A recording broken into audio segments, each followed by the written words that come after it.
आजको यो मिटिङ गर्नुको र प्रेस कन्फरेन्स गर्नुको तात्पर्य के छ भनेदेखिलाई हिजो मात्रै हामीले दिल्लीबाट होम मिनिस्टरकोबाट एउटा चिठी पायौँ, जो चिठीमा उल्लेखित गरिएको छ कि गोर्खाहरूको विषय र जुन माग छ त्यो माथि चर्चा गर्ने अनि ट्राइपारेन्ट मिटिङ बोलाएको छ दिल्ली मार्फत।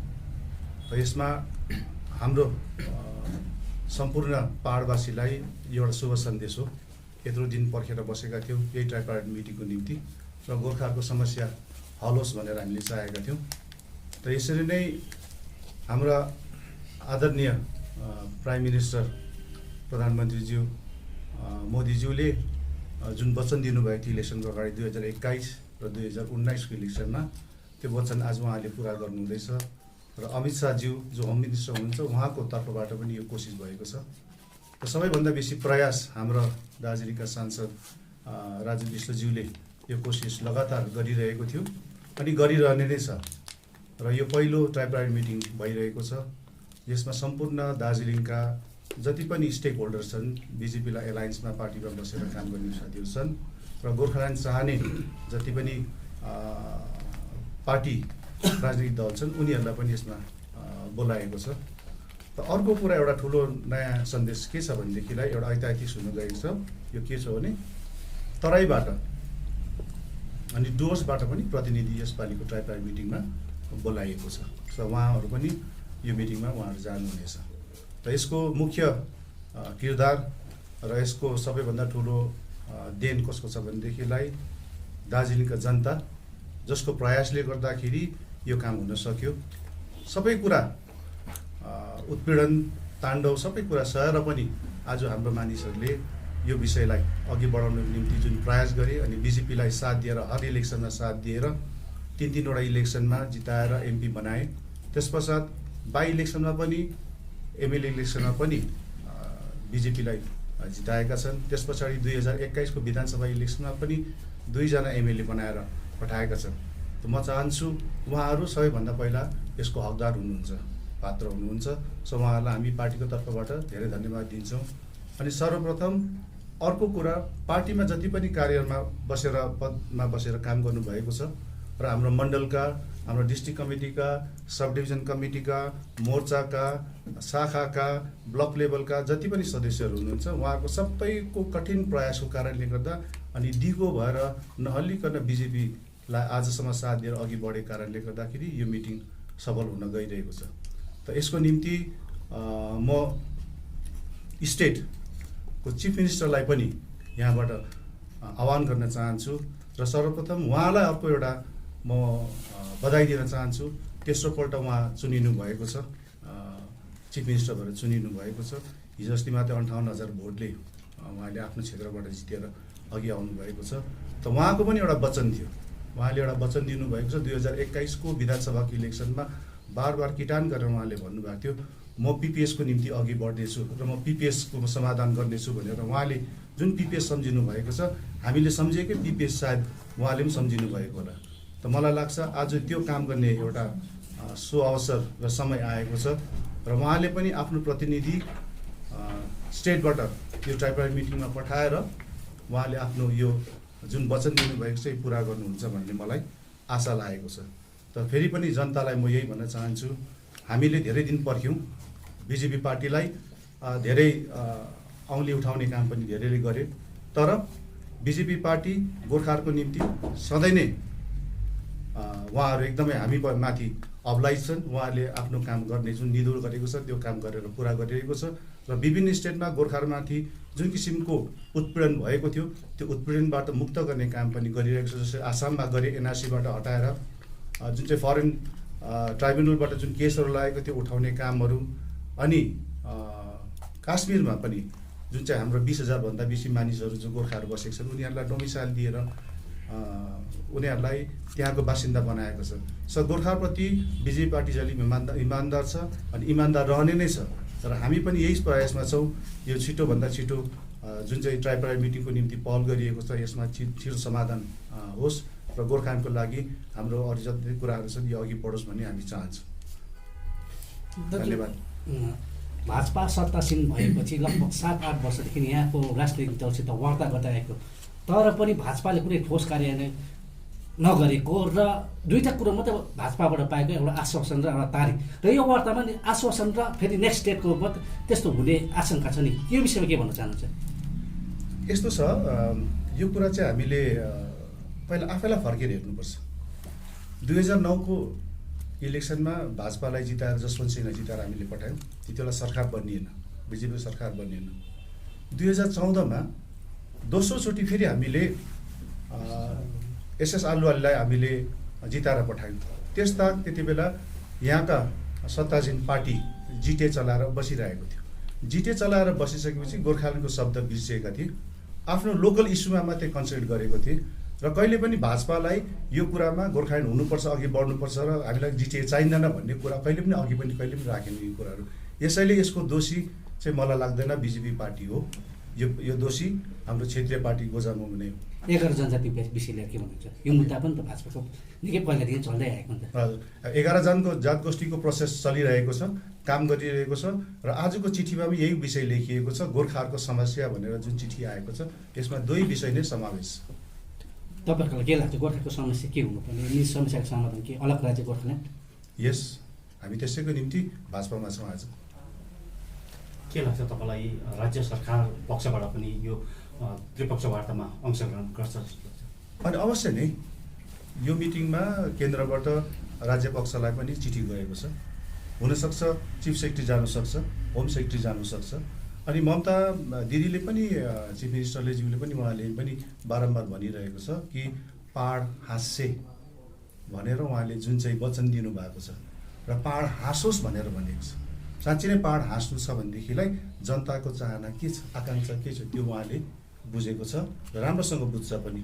सो म चाहन्छु उहाँले आफ्नो प्रतिनिधि यसपालिको ट्राइपाइड मिटिङमा पठाएर यसको समाधान कसरी हुनसक्छ, उहाँले सोचेको पिपिएस के छ, त्यो पिपिएसको बारेमा पनि उहाँले कुरा राखुन्। अनि हामीले सोचेको पिपिएस र उहाँको पिपिएस सम्झिन्छ भने हामी उहाँलाई एकदमै स्वागत गर्छौँ। यहाँका क्षेत्रीय राजनीतिकहरूले है भारतीय जनता पार्टीमाथि एउटा आक्षेप पनि लगाइरहेको छ नि, यो जुन चाहिँ पिपिएसको कुरा उठान गरिँदैछ यो एउटा राज्य व्यवस्थालाई नै लिएर गरिँदैछ भन्ने आक्षेप पनि छ, यसमा के भन्नुहुन्छ? हेर्नुहोस्, पिपिएसको शब्द कहाँबाट आयो?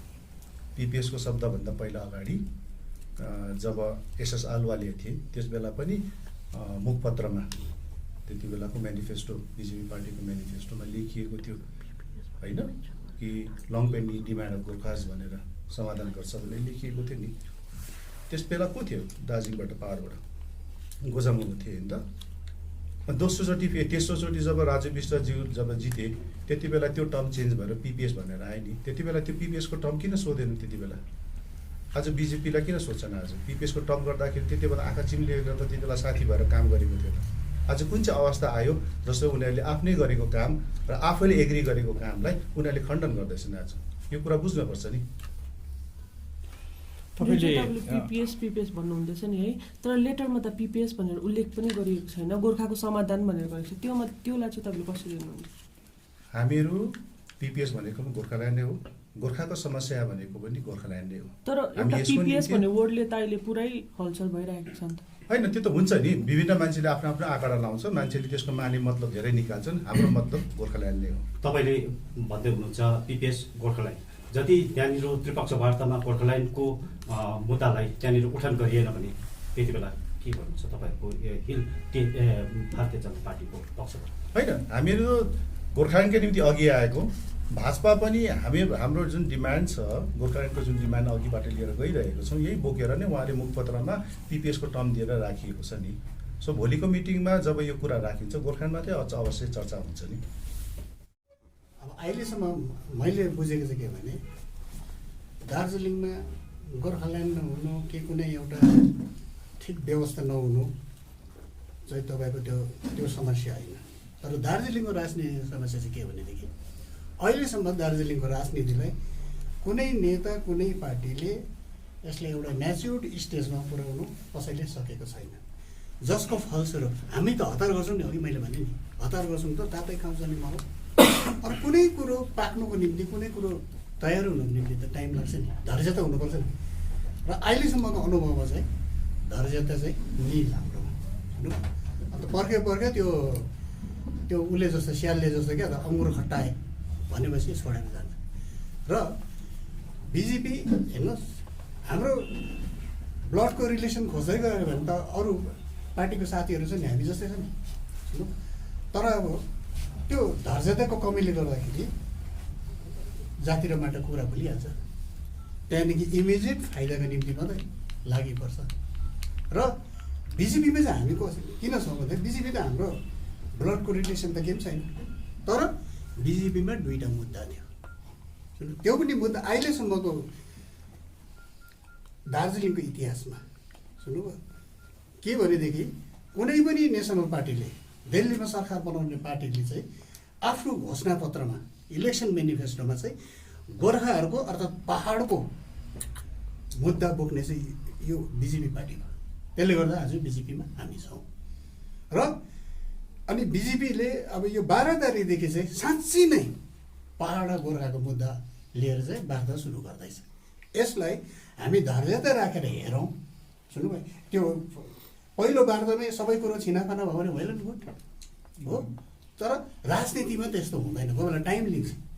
सुन्नु जस्तै अब अस्ति भनेको के अरे अमित शाहले सेप्टेम्बर 1st विकभित्रमा हामी मिटिङ गर्छौँ। तर अब सरकार हो नि हो, इन्डिया जस्तो एउटा देश यत्रो ठुलो देश चलाउने उमा त्यस्तो त्यो एउटा कुरो गर्नुको निम्ति त्यो हुँदैन। त्यसले गर्दाखेरि टाइम हुँदैन। त्यसले गर्दाखेरि आज कमसेकम यहाँ आइपुग्यो। हामीले धैर्यता गरेर बस्दाखेरि चाहिँ यो 12 तारिकको मिटिङ सुरु हुँदैन। र त्यसले गर्दाखेरि तपाईँ हामी सबै यति बेला त हामी जम्मै एक हुनुपर्छ। केही न केही हामी एक भएर युनाइटेडली हामीले है फाइट गर्नु सक्यौँ, युनाइटेडली यसलाई प्रयास गर्नु सक्यौँ भनेदेखि हामीले यो चाहिँ केही कुरो पाउँछौँ। केही कुरो सेन्ट्रल गभर्मेन्टले कन्सिडर गर्छ। अनि त्यो कुरो चाहिँ के हो भनेदेखि हामी बिजेपीले पनि गोर्खाल्यान्डको त हामीले रेजुलेसन पो गरेको छौँ। डिस्ट्रिक्ट कमिटीले रेजुलेसन गरेको छौँ। सुन्नुभयो रेजुलेसन गरेको भन्नुको मतलब चाहिँ त्यो ढुङ्गामा त्यो खोपेको जस्तो हो। सुन्नुभयो अनि अब त्यसो भए त्यो भएन भने तपाईँहरू के गर्नुहुन्छ भन्ने अब फेरि त्यो प्रश्न तपाईँहरूले अहिले त्यो प्रश्न गर्ने टाइम भएको छैन। त्यो टाइम भयो भनेदेखि त्यति बेला हामी के गर्छौँ त्यो हुन्छ। तर अहिले त्रिपक्ष वार्ताको त पटक यो त्रिपक्ष वार्ता त बोलाइरहेको, तर त्रिपक्ष वार्ता अहिलेसम्म विफल नै रहेको छ नि त। पनि यो फलदायक हुन्छ भनेर किटान हामी एकदम आशावादी छौँ। हामी किनभने धैर्यवान छौँ, हामी आशावादी छौँ। एकपल्ट नहोला दुईपल्ट हुनु सक्छ। त्यो भन्नुको मतलब यो लामो जाँदो रहेछ भन्ने कुरो होइन। हामी आशा गरौँ न 12 तारिकले रिजल्ट निस्कोस् न भन्ने कुरो चाहिँ हाम्रो छ। त्यसले गर्दा हाम्रो यति मात्रै हो, हामी सेन्ट्रल गभर्मेन्टलाई पनि हामी धन्यवाद दिन्छौँ हो। उहाँले आज यो वार्ता खोल्नुभयो, सुरु गर्नुभयो। अनि यो वार्ता चाहिँ यस्तो हो कि अहिलेसम्म चाहिँ जतिवटा वार्ताहरू भयो नि अहिलेसम्म भएको वार्ता त तपाईँको लिएर भयो नि, गोर्खालाई लिएर त भएन नि, गोर्खाको समस्या लिएर त भएन नि। यहाँ त गोर्खाहरूको समस्या भनेपछि त झन् यो त ठुलो कुरा भयो नि। गोर्खाल्यान्ड मात्रै भएन नि, अब त्यो 11 जात गोष्ठीको कुरा पनि भयो सबै। त्यसले गर्दाखेरि अरू पनि थुप्रै कुराहरू छ। हामी त्यो जम्मै कुरा यसलाई यसरी हेरौँ न, यसलाई एकदम सकारात्मक दृष्टिकोण राखेर हेरौँ भन्ने चाहिँ हाम्रो चाहना हो। सुन्नुभयो र त्यसले गर्दाखेरि अहिलेसम्म भएको वार्ताहरू चाहिँ नि जिटिएको रिभ्यू थियो। अगाडि भएकोहरू सायद त्यो डिजिएससीको रिभ्यूहरू थियो होला। अबको चाहिँ तपाईँको हाम्रो विशेष मुद्दा लिएर गोर्खाल्यान्डको मुद्दा 11 जात गोष्ठीको मुद्दा लिएर यो मिटिङ हुँदैछ, यो वार्ता सुरु हुँदैछ। र कुनै पनि कुरो हेर्नुहोस् आजको भोलि त्यो हुँदैन। यसलाई टाइम लिएर नै गरौँ र राम्रै कुरो जन्मिन्छ। र यसमा सबै जसले यसको पहल गरेर आज यहाँ 12 तारिकको मिटिङको कुरा आयो त्यसको निम्ति सबैलाई हामी धन्यवाद दिन्छौँ। हाम्रो एमपीलाई, सेन्ट्रल गभर्मेन्टलाई है। र त्यसले गर्दाखेरि आज हामी सिन्सियरली कमिटेड भएर हामी हाम्रो मुद्दामा अघि बढ्दैछौँ। र यति बेला चाहिँ जम्मैले यो छोटो बाटो नजाउँ न, इमिजिएट सहुलियतहरूपट्टि नजाउँ न। हामी सबै भएर कसैले हामीलाई मोरल सपोर्ट गर्नु सक्छ, कसैले फिजिकली अघि सपोर्ट गर्नु सक्छ। सपोर्ट त थुप्रै प्रकारको हुन्छ नि त। बाटोमा निस्केर जिन्दाबाद र मुर्दाबाद मात्र भन्नु परेन नि त। यो टाइममा चाहिँ काइन्डली त्यो नेगेटिभ अघि कमेन्टहरू गरेर चाहिँ हाम्रो यो जुन चाहिँ मनोबल छ त्यसलाई तोड्ने काम चाहिँ नगरौँ, जम्मै एक भएर आउँ। अनि स्टेट गभर्मेन्टले पनि सम्झिनुहोस् अब चाहिँ है पहाड गोर्खाहरूलाई न्याय दिने टाइम भयो। यो बङ्गाल विभाजनको कुरा होइन। गोर्खाहरूलाई न्याय दिने समय भयो, लामो भयो मलाई। अब हाम्रो धर्जताको परीक्षा घरिघरि यसमा तपाईँले भन्नुभयो नि अहिले वार्ता धेरै लामो भयो गोर्खाल्यान्डको निम्ति। 12वटा ट्राइपेरियन मिटिङ भयो अनि त्यसमा झन्डै 8वटा जस्तो बाइपार्टिन मिटिङ पनि भयो।